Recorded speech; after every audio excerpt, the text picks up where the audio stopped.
what options do we have in place to reduce the overbreeding of horses in the UK? Well, I can't think of a better person to start this ball rolling than one Lucy Higginson. Yes, I've never bred a horse in my life, but here I am trying to answer that one. Well, it strikes me that, yes, we obviously have, well, I say obviously, I think a lot of people in Britain aren't aware that the data we have suggests that there is a reduction in horse ownership. Times are hard, that's fairly logical deduction, really. But it strikes me that the most of our overbreeding of horses takes place amongst the sort of amateur breeders who have a go at it, do a little bit, a great many of those. Perhaps the owners of native ponies, hill ponies, who keep them on Dartmoor, Exmoor and elsewhere. And then our traveller communities whose ponies and horses we all of us see every day from our trains, from our motorways, as we're going about our lives. With those three groups, we as Horse and Hound talk a lot to the amateur breeder, I would say, who I think has learnt an enormous amount about the need for better quality horses and to monitor breeding, to record breeding. But even so, when we invited readers to submit details of mares they'd like to breed from to us so that we could offer them some really expert advice from really expert breeders about who they might put their mare to, we were shocked at the number of people putting forward a mare that's got a really bad back or a mare that's got a really bad foot or a navicular problem that we're proposing to breed from her. So there is still a lot of naivety, let's call it, if not ignorance really, about what it costs to produce a foal and what that youngster is likely to fetch and values and so on. So I think there's a lot of education still to be done. We can serve our part in the media, but there's a lot of education to be done about the enormity of what you're taking on breeding a foal.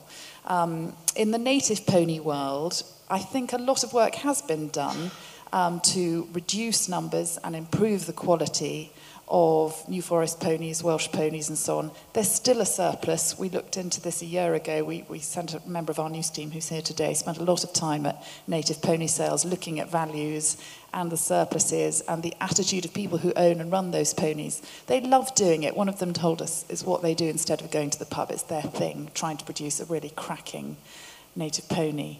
So there has been a lot of work done there to try and reduce the numbers, but there are still some that go pretty much straight for meat that there isn't a market for, and values are very, very low at the moment for these young stock. And then the traveller community ponies, that's the holy grail, isn't it? How do we fix that? They're not really... The passport system isn't really helping, as Rowley said earlier, identify who owns these animals. I'm sure, like you, I've seen ponies breeding, apparently, it seems, every 6 months that I go through on the train, another pony and another pony and another foal at foot, by these ponies and living on rough land sometimes. And I'm sure World Horse Welfare knows a vast deal more than I do about the numbers there, or some hint of the numbers. And they are often the ones that become the biggest concerns for welfare organisations. And of course, we all know that the problem's critical, and welfare organisations are absolutely full to bursting, looking after ponies and young stock for whom there isn't a market. So the answer isn't easy at all. I do wonder if some sort of index might be useful for breeders and owners of sport horses to have some idea what it costs to get an animal to 4 years old, to get it to its first show, to get it to a rideable stage, and to give people some idea of what values are like at the moment. I don't think people have much idea, really. They breed a foal, imagine it might pay its way if they keep it till 2 or 3, and it probably isn't going to come anywhere near to that for most people. I'm excluding the really smart sport horses for which there's always a good market. But that's my thought on it, really. Thank you very much indeed, Lucy. Knowledge, sometimes ignorance. Anne? Well, the problem is at every level, and the problem in Ireland is 10 times worse than it is here. The top level, too many thoroughbred horses being bred for the racing industry, many of which will never make it.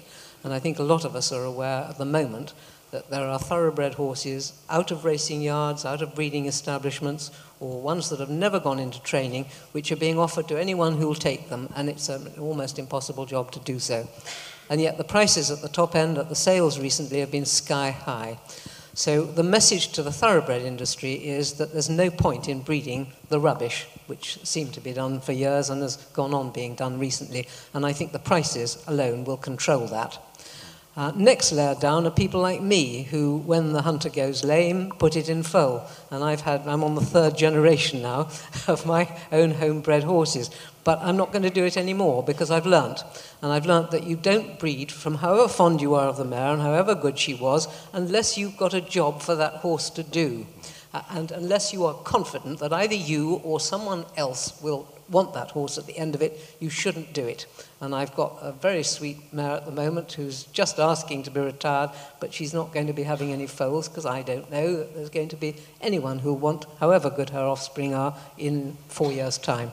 And I think the cost there is something, and Lucy has done a lot on this, and I think this is where she can spread the word amongst people like me, people who read the equestrian magazines, of what it costs to get a horse to the stage when you can actually ride it and enjoy it. And it's totally prohibitive. We all know, wise men buy horses and fools breed them for the wise men, or whatever the phrase is. But the real problem are not the people who decide whether or not to have a foal. It's the completely indiscriminate colts that are never gelded because of the cost, running with the mares in those fields that we see as we drive in and out of the towns and cities.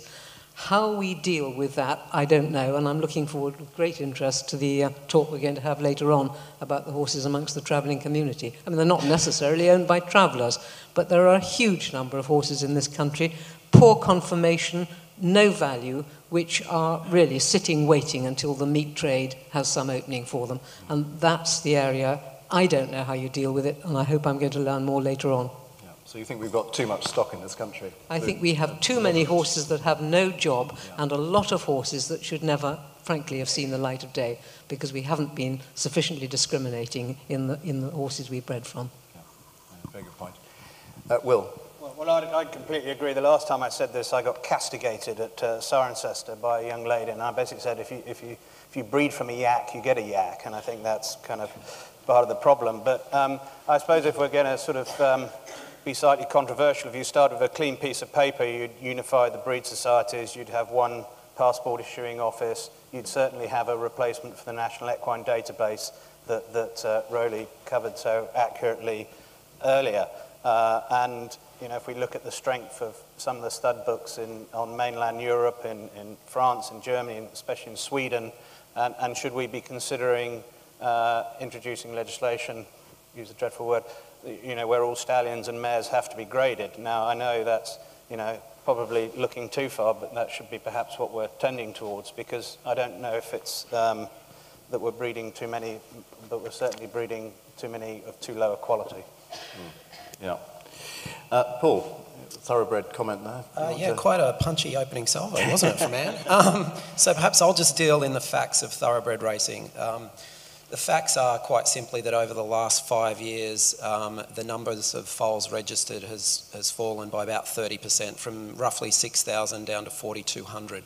And in that time, and obviously a key driver for that was an economic factor, but the other key driver, I think, was primary stakeholders and key opinion formers within British racing actually advocating that there was overbreeding going on. And what we now see on the lower number of foals registered, the 4,200 roughly, a much higher correlation of horses that end up on the track from the number of foals registered than we saw previously. So the wastage number has actually fallen quite significantly. I think the other point was the one that Rowley made, that in effect within this country there's no requirement really, or no understanding of who owns the horse or who is responsible for the horse. That is just fundamentally not correct within thoroughbred racing, and I guess in a way that is part of our key responsibility as the regulator for the sport, that everyone who's involved in the sport has a requirement. Our passport requirements are much stronger in that we do know who owns the horse. We can track effectively the movement of the horses, where they go, where they end up, who's responsible for them.